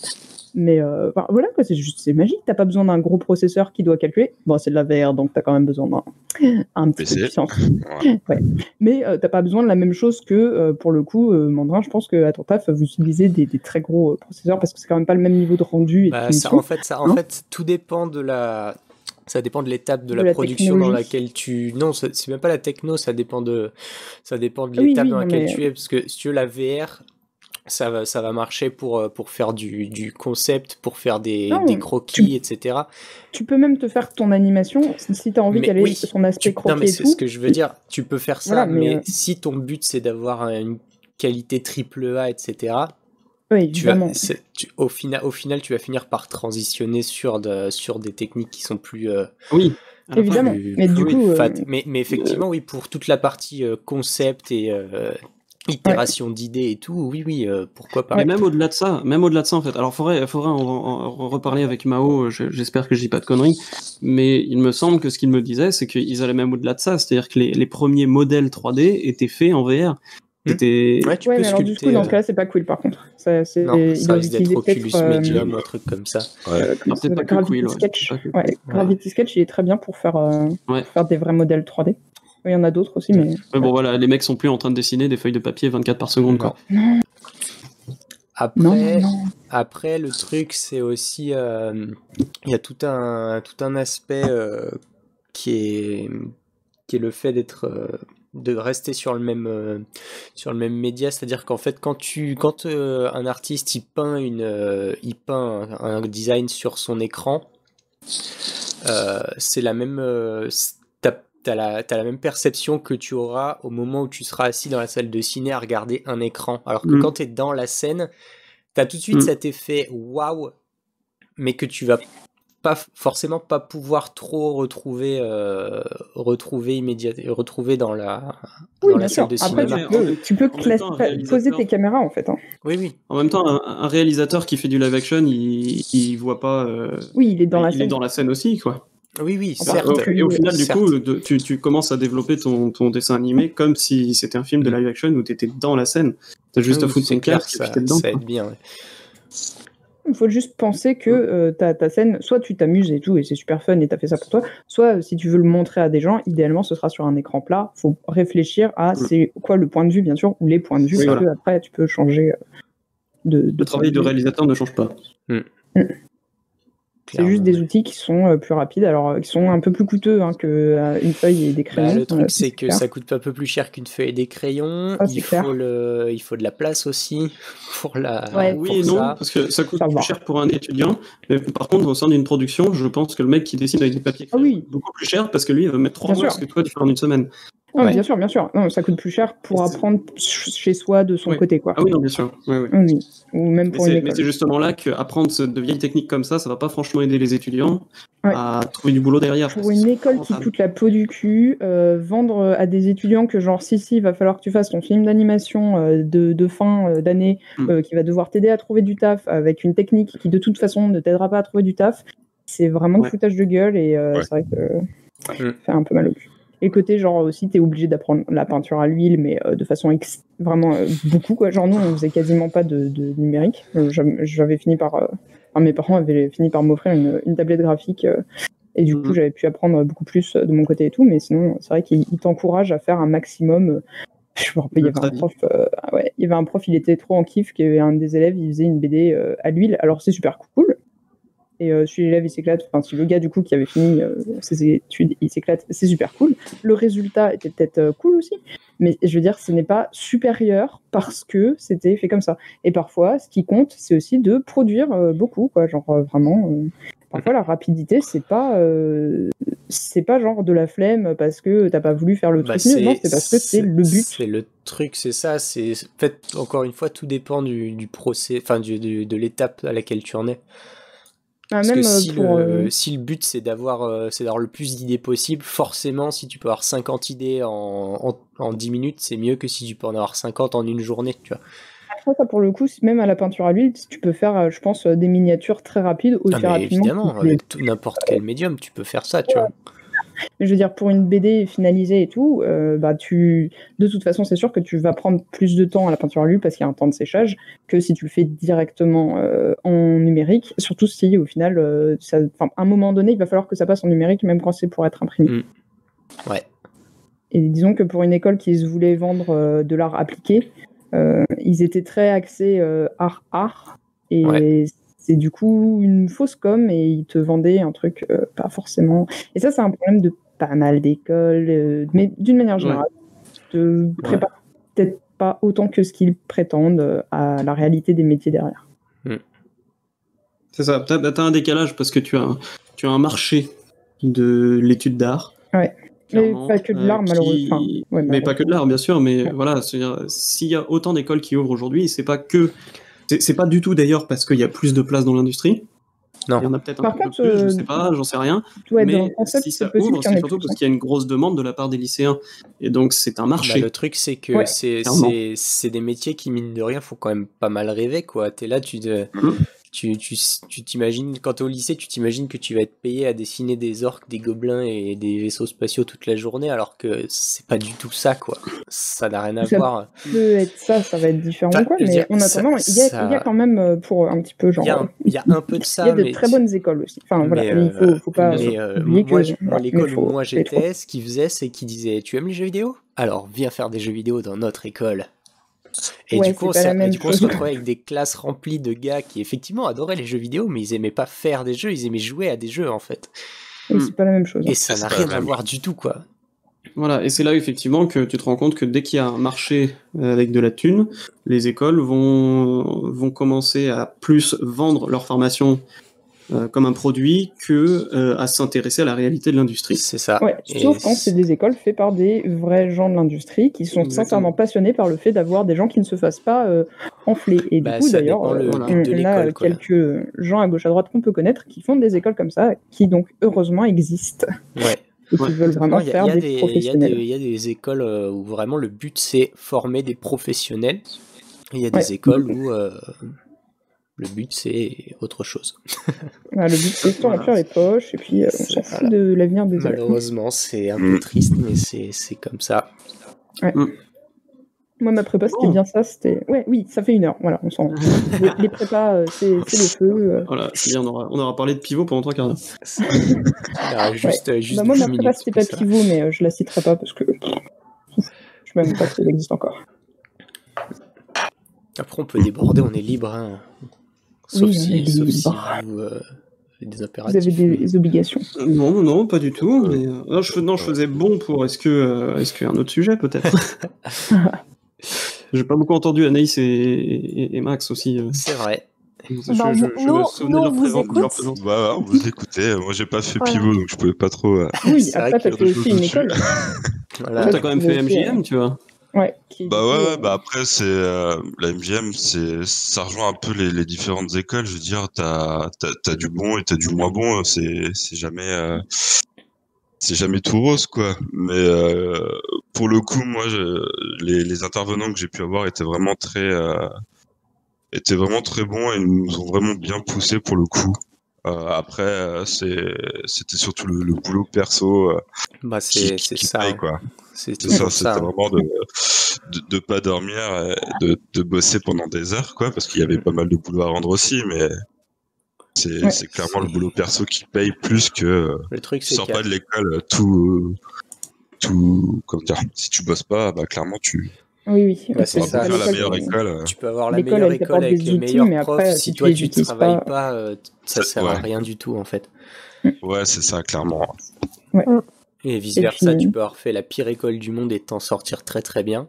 Tout à fait, on a un exemple qu'on pourrait citer si je me rappelais de son nom, mais... Ouais, voilà. je crois que c'est un petit artiste pas trop connu. C'est de la 3D, peut-être, un truc comme ça.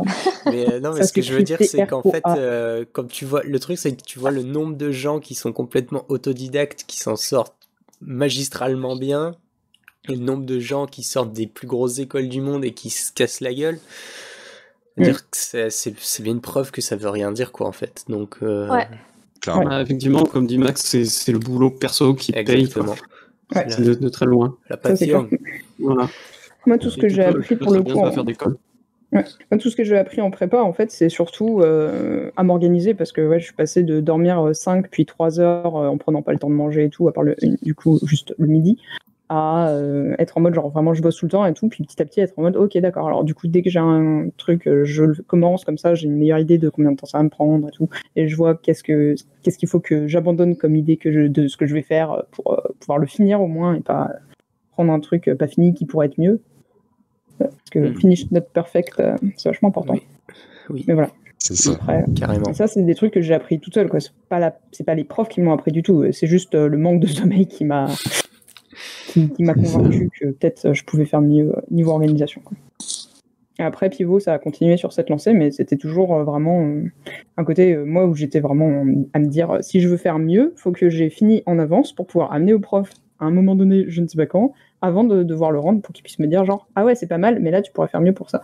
Et du coup, ça fait que même maintenant, Maintenant, je suis rapide en fait, et ça c'est carrément une bonne attitude à avoir, quoi, parce que même en prod, hein, ça arrive que des fois tu sois en plein milieu d'un truc et qu'on te demande t'as un truc à montrer au DA, il va passer là.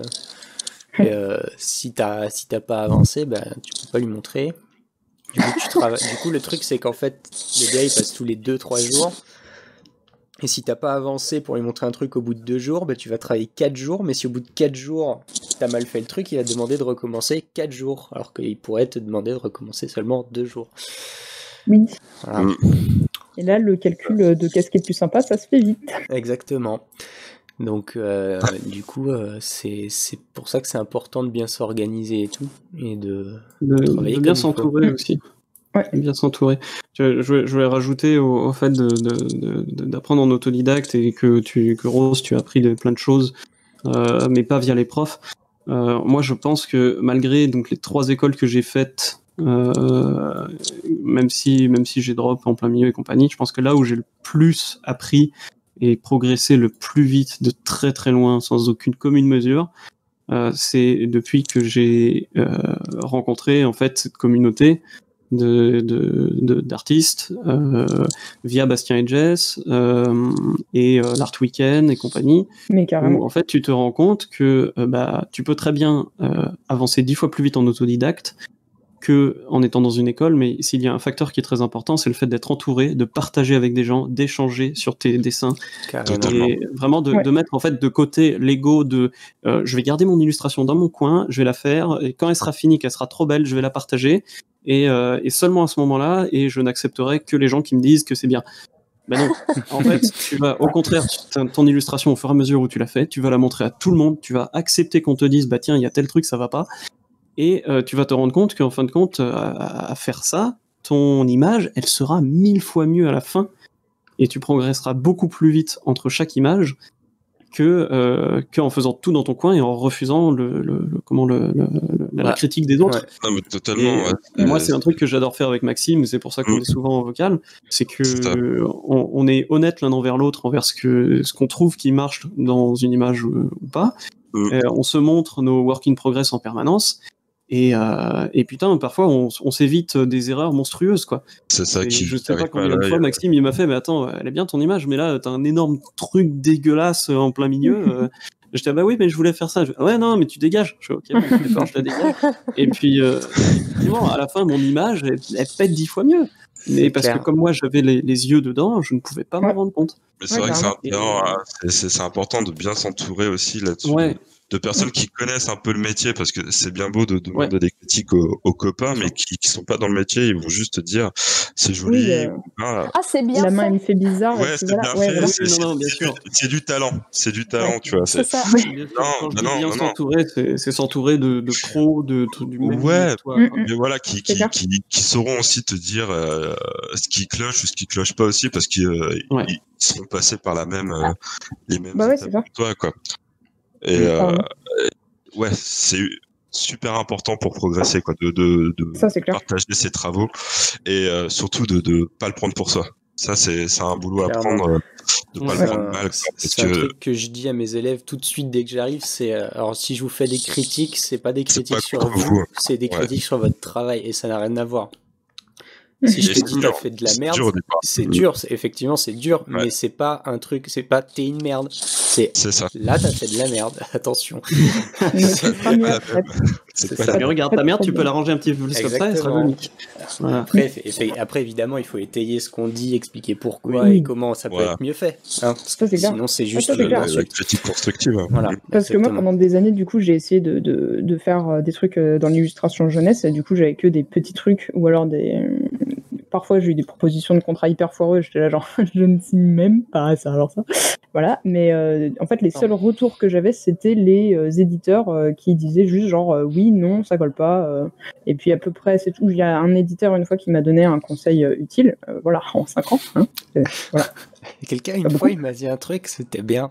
Ah ouais, non, ça m'a aidé, voilà, c'était bien, c'était en gros ajouter de la narration qui marche dans beaucoup de trucs. Hein. Quand tu montres un portfolio, ajouter un élément de narration, vraiment, il y a une sorte de suivi entre les images, quelque chose qui se passe. Enfin, voilà.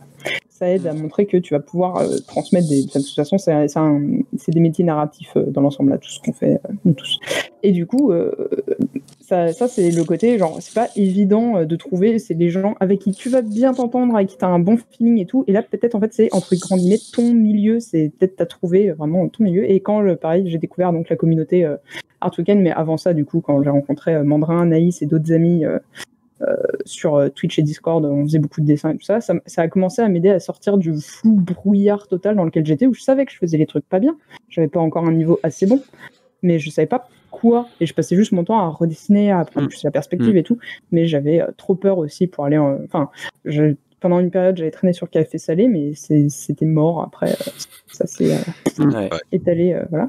Et puis et du coup trouver des gens vraiment avec qui échanger et dire oui, mais là en fait regarde, le problème c'est que y a ça qui marche pas. Alors sur une image déjà ça va pouvoir énormément aider, mais même dans le côté entre grands guillemets carrière, ne pas être à se dire juste genre et c'est exactement le même côté que quand on cherche une école en fait, ou quand on sait pas, ça devient vraiment très compliqué de pouvoir s'orienter, où on est juste dans un grand brouillard flou de se dire peut-être si je fais mieux mes dessins, je vais finir par trouver plus des gens qui voudront bien m'acheter mes dessins, mais je sais même pas exactement pourquoi est-ce qu'ils les utiliseront derrière. Alors évidemment il y a l'illustration jeunesse, c'est assez clair, c'est des dessins dans les livres. Et voilà. Mais tout ce qui est, il y a des tas d'autres manières de faire du dessin, de l'image, de la 3D, de la sculpture, etc., qui est caché derrière des process plus grands et en fait où il y a de la place. Et quand on rencontre des gens du coup qui ont différents métiers comme ça, on va pouvoir un petit peu plus discuter, apprendre à connaître des trucs, se dire ouais, ça me tente vachement. Est-ce que je pourrais aller vers là? Qu'est-ce que c'est qu'il faut faire pour aller vers là? Qu'est-ce qui me manque? C'est quoi les outils qui peuvent aider à aller plus vite, etc. Donc, trouver déjà, une communauté, c'est... Tout ça, et puis même le fait d'avoir des gens, un endroit en fait, tu vois, donc ça peut être un Discord, ça peut être un forum, ça peut être, je sais pas, des groupes Facebook ou peu importe, mais le fait d'avoir une communauté, pas un truc immense, genre 10,000 hours où t'as des millions de gens, du coup, comme t'as trop de gens, tu parles à personne parce que... mais ouais, voilà. Mais le fait d'en avoir une plus petite, genre avec une vingtaine de personnes, où tu peux vraiment te faire des potes dedans et d'avoir toujours un endroit où tu peux venir tous les jours pour discuter avec des gens, voir que eux ils avancent et tout, ça motive vachement, je trouve. Perso, c'est ça que j'aime bien sur les Discord, c'est le fait tu vas tous les jours, tu dis bonjour, tu discutes, etc. Puis t'en as un qui poste le truc sur lequel il est en train de bosser, puis t'es là, tu dis ah ouais, il avance bien, putain, moi j'avance pas, je vais m'y mettre, tu vois. Et, c'est ça, ouais. Je pense que Maxime là-dessus il pourra en parler parce qu'il a beaucoup traîné sur Digital Painting School ces dernières années. Il est formateur maintenant. Et non, ouais, clairement sur DPS, la plateforme de Gaëtan, mais qui est ouvert en 2016, je crois. Et c'est vrai que pour le coup, quand je me suis lancé dans le digital, j'avais vraiment pas de personnes avec qui partager mon boulot, quoi. J'étais vraiment de mon côté et je regardais un peu ce qui se faisait sur Internet. Et c'est vrai que pour le coup, DPS, maintenant, il y a aussi des groupes Discord ou Facebook, mais DPS, pour moi, ça m'a permis vraiment de rencontrer du monde et par la suite de rencontrer, de connaître l'Art Weekend aussi, parce que avec les connaissances, avec l'interview de Bastien Grivet aussi, on fait des connaissances petit à petit. Et moi, pour le coup, ça m'a bien aidé à évoluer aussi, de pouvoir partager mes travaux sur ce site. Puis même Gaëtan, c'est son espèce de slogan sur le site. C'est un truc qu'il dit tout le temps dans toutes ses vidéos. C'est comment le moyen le plus rapide de progresser, c'est d'être bien entouré en fait. Ouais. Vraiment. Et d'avoir une communauté, d'être ensemble, de pas être tout seul dans son coin. Oui. Ouais, c'est clair. Ultra. Voilà. Et pour ceux qui sont tout seuls dans leur coin, n'hésitez pas à contacter les gens que vous aimez bien leur travail et compagnie. Allez. Et voilà, globalement, les artistes sont des gens gentils. Oui. C'est vrai. Et puis on aime bien s'aider les uns les autres et se sortir de la mouise quand on voit qu'il y en a un qui est pas bien. Ouais, je me souviens. C'est vrai que dans cette communauté, c'est vraiment, il y a beaucoup cet esprit de partage. Ça, c'est vraiment chouette. Ouais, je me souviens, quand j'étais étudiant, j'avais envoyé des mails à plusieurs artistes comme ça pour leur demander des retours sur mon portfolio et tout. Il y en a un, il m'avait fait un mail, mais c'était un mail immense, mais immense. Genre, il y avait 5 pages, il m'avait envoyé des dizaines de forums, il m'avait envoyé des dizaines de sites pour trouver du taf, il m'a envoyé des centaines de feedbacks. Enfin, c'était gigantesque, quoi. Franchement. Moi, je fais pareil. À chaque fois qu'il y a quelqu'un qui vient me voir et qui me pose une question, je peux pas m'empêcher de lui répondre pendant au moins 1 heure, quoi. Ouais, pareil. Parce que je suis en mode, putain, j'ai envie de te filer toutes les ressources qui, moi, m'ont manqué pendant des années. J'ai envie de te donner tout, là, tout de suite, maintenant. Comme ça, tu vas pas en chier pendant 10 ans avant de commencer à prendre du plaisir à faire ça, quoi. Et le gars, il dit « Oh, merci !» Et t'as plus jamais de nouvelles. C'est ça. Je m'en fous, j'ai le sentiment du devoir accompli. C'est ça. Ouais. Ah, ça, c'est aussi un truc. C'est par contre, si jamais vous demandez des conseils à quelqu'un et qu'il vous répond, faites un follow-up, genre montrez que ça vous a aidé et tout. Il n'y a rien qui fait plus plaisir, quoi. Ouais. Pas hésite à garder un peu le contact. Ouais. Et ça fait vraiment plaisir, quoi. Ça fait vraiment des liens qui sont cool. Donc, déjà, ça fait des liens, distances, etc. C'est pas grave. Moyen que ça devienne des potes et tout. Et puis en plus de ça, je veux dire, la personne a passé du temps pour t'aider. Montre-lui que le temps que cette personne a investi, ça a servi à quelque chose, quoi. C'est super encourageant. Ça crée du positif pour tout le monde. Et ça, c'est beau. Bon, est-ce qu'on ferait pas là, ça fait 1h20 ? En parlant de positif pour tout le monde, oui, il est temps de partager. Exactement. J'ai toujours pas choisi. Oh là là, il fait pas ses devoirs. Il a pas fait ses devoirs. Moi, qui c'est qui veut commencer ? Non, mais j'ai plein de noms en fait, mais j'arrive pas à choisir. Ils sont tous trop bien. Après, tu peux en mettre 1 ou 2 si tu veux. C'est pas. Tu as le droit. Hein. Puis vous n'êtes pas obligé aussi. Enfin, moi, de base, je pensais que c'était juste Rose, Mandra et moi qui devaient à chaque fois mettre un lien vers une personne. Ah non, les invités aussi. Mais les invités aussi, cool. Du coup, ouais. Après, il n'y a rien qui oblige vraiment plus. Moi, je veux bien vous partager, du coup. Allez, vas-y. Tu peux mettre commence. le lien dans le chain links, si tu veux. Ok. Bien, qu'on puisse voir en même temps.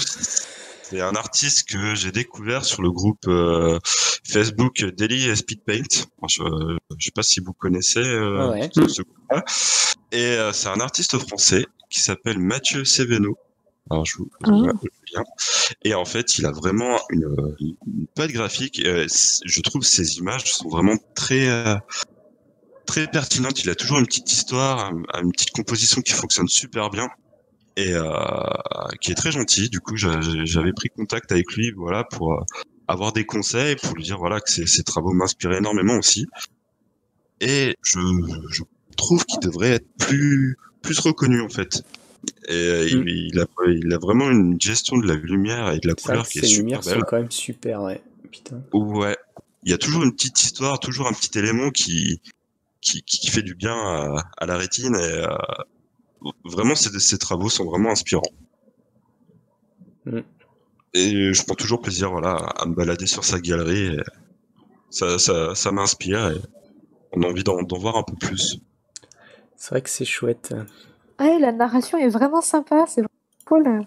Ouais, vraiment. Il y a toujours de voir comment il s'est approprié le mot, le thème du Daily Speed Paint. Et c'est rigolo. Il a toujours parfois une petite touche humoristique ou c'est vraiment pas mal. J'aime beaucoup. Merci du partage. C'est un grand plaisir. Ouais. Et il est très très accessible, très très gentil. Et il est à Rennes du coup de ce que je. Il est pas loin. Il est pas loin. Ok, super. D'accord, cool. Nice. Ouais. Valentin, t'as trouvé quelqu'un ou pas ?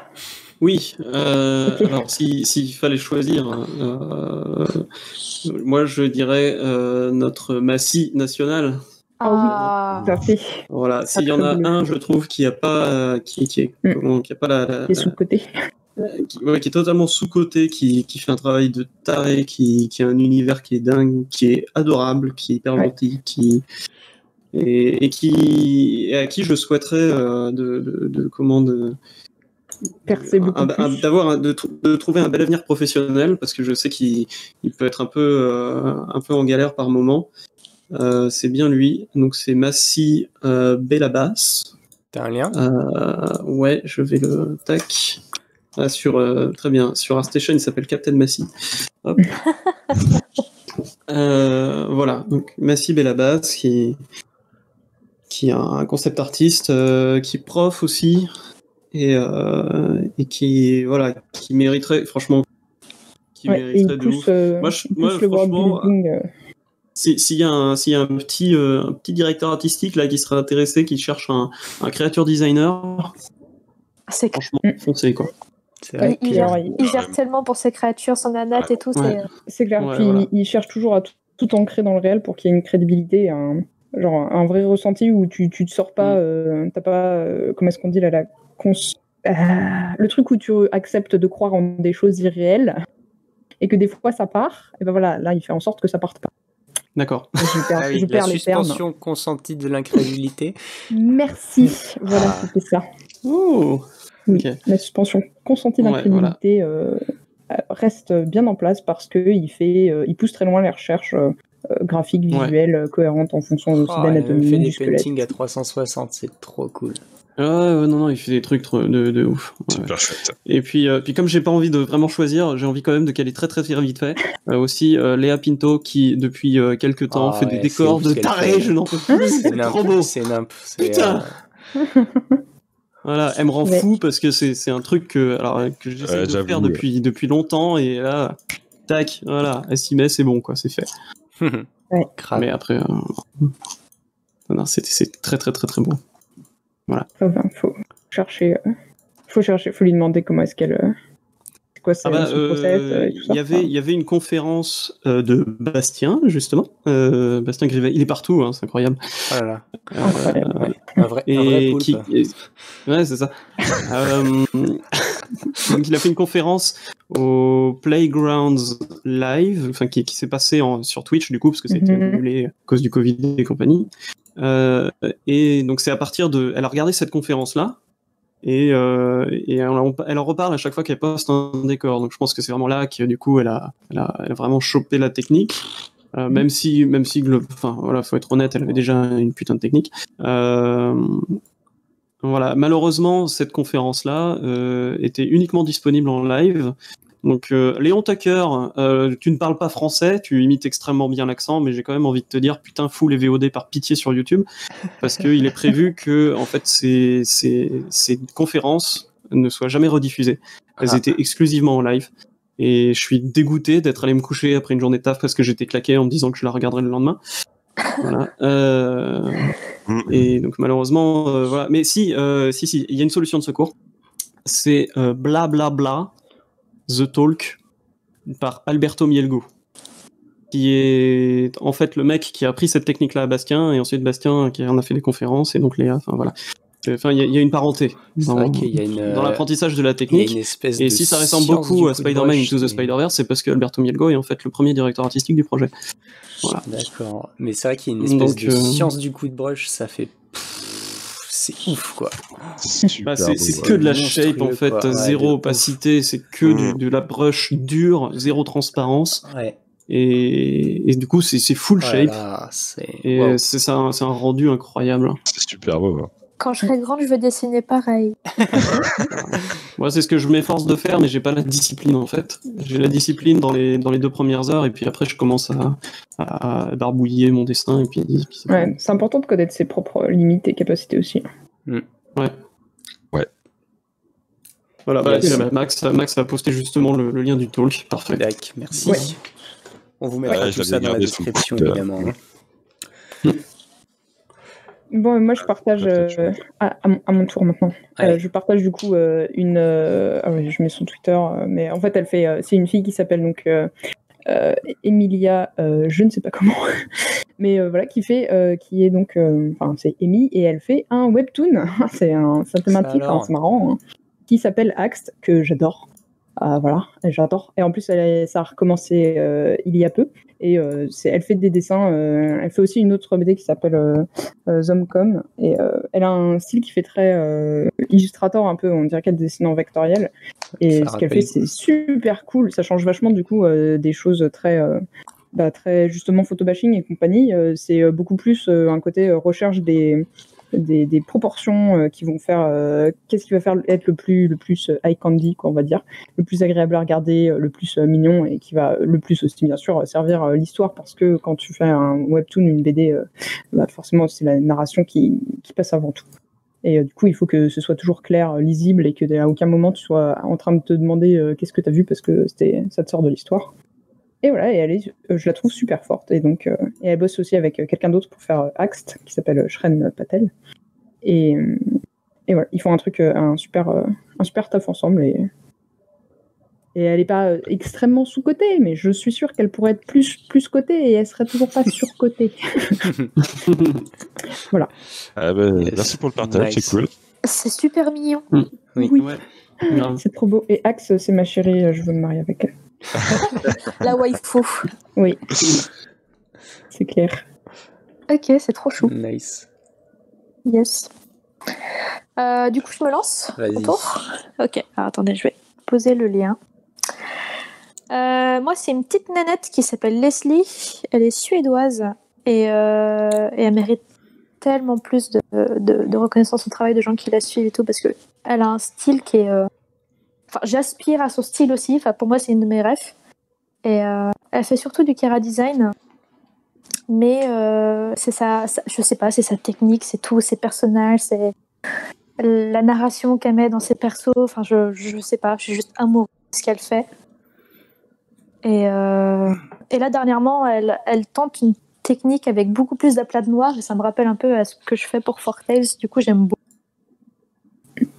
C'est vrai que c'est super cool quand même. Hein. C'est vraiment super cool. Moi, j'adore. Je suis totalement amoureuse. Et elle a pas grand monde qui la suit, quoi. Et putain, elle mérite tellement plus. Moi, j'adore. Et voilà. C'est bon, je me suis abonné, j'ai cliqué sur la cloche. Ah, mais et en plus, je suis tellement flattée parce que cette nanette, elle est aussi abonnée à moi, et elle aime aussi mes dessins. Du coup, je me suis tellement... Oh mon Dieu. Oh, wow. Et je suis total fangirl, et j'aspire beaucoup à ce qu'elle fait. Et voilà. C'est très très super cool, ouais. Clairement. Bon, c'est mon tour, ça veut dire. Oui, ouais. Vas-y. Alors moi, du coup, mon artiste, c'est Guillaume Engrand, qui est un sculpteur qui fait des trucs genre de ouf. Il a une science des formes épurées, c'est n'importe quoi. Et le pauvre Miskin, il a 70 abonnés, quoi. Genre, il en mérite 10 000. Abonnez-vous. Ouais, non, c'est ouf ce qu'il fait. J'ai déjà vu des trucs passer. Quoi. Et genre, il y a absolument aucun détail dans ces sculptes, et pourtant c'est quand même génial, quoi. Genre, c'est pile poil au bon endroit. Les formes sont parfaites, quoi. Donc c'est vraiment trop cool ce qu'il fait. Et genre, c'est trop bien, quoi. Vraiment, ces persos, ils ont tous une putain d'attitude avec des expressions trop cool, et c'est propre, quoi, c'est clean, et c'est vraiment tout ce que j'aime dans la sculpture. Donc, je recommande. C'est frustrant, on veut en voir plus. Oui, carrément. Ouais. Vraiment, ouais. C'est ça. Carrément. Alors, Guillaume, si tu pouvais travailler plus, s'il te plaît. Ouais. Allez, il y a un petit message. Au travail. Ouais. Comment le moustachu à qui il manque une dent là, et qui a la gueule. Tu l'avais pas déjà partagé sur Facebook, celui-là, Mandrin? Si, c'est possible que je l'ai partagé. Je le connais. C'est sorti, ouais. Ouais, je le connais celui-là. Mais non, c'est vraiment super, quoi. Puis c'est joliment présenté en plus. C'est pas juste j'ai mis mes screens ZBrush, quoi. C'est. Non, il y a un petit travail comme de présentation et tout. De présentation, il y a un petit peu de SSS très léger, mais sans juste pour que le sculpte ressorte, quoi. C'est ça, c'est juste de quoi faire, juste de quoi rendre ça joli, et ça marche très bien, quoi. Il met bien en valeur ses travaux, quoi. Ouais. Quoi, il n'y a pas besoin d'un million de fioritures pour que ça marche, quoi. C'est ça que j'aime beaucoup, c'est qu'il arrive à faire beaucoup avec très peu, et Et c'est vraiment savoir bien placer les. Ouais, bien gérer tes proportions. Ouais. Et puis alors là. C'est ça, de l'art efficace. Ouais, tout à fait. Clairement. Exactement. En tout cas, on note le fan de Dragon Ball Z. Du coup, Oui. Je plus sois. Ouais. Oui. Ok, bah super. Ouais, c'était très cool. Ouais. Merci d'être venu. Bah, merci pour l'invitation. Très chouette, et merci les gars. Un plaisir. Ouais, tout à fait. C'est clair.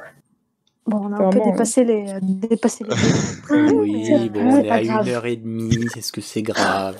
Non, c'est pas grave, ça en fait plus. Bon, on invite les gens à faire des pauses, hein, parce que c'est vrai que c'est un sujet d'1h30 de gens qui parlent et qui disent des conneries. Non, mais voilà, typiquement, pendant que vous travaillez sur vos travaux artistiques, vous pourrez nous écouter. C'est vrai. Voilà. C'est ça. Quelle horreur. Ça occupe les oreilles. Ouais. Bon, bah du coup. On va clore là-dessus. Carrément. Yes. Alors, on espère que ça aura plu en tout cas. Ça aurait été intéressant. On a pu donner des... Faire découvrir des artistes. Aussi. Et des écoles. Et tout, vous pouvez aussi donc retrouver Maxime et Valentin si vous avez d'autres trucs à leur demander pour les faire chier. Non. Venez, on est gentils. Ouais. Vous pouvez retrouver leur lien juste dans les descriptions. L'adresse mail est toujours ouverte. C'est ça. Oui. Ou les MP sur Facebook. D'accord. On mettra tous les liens évidemment dans la description du podcast. Ouais.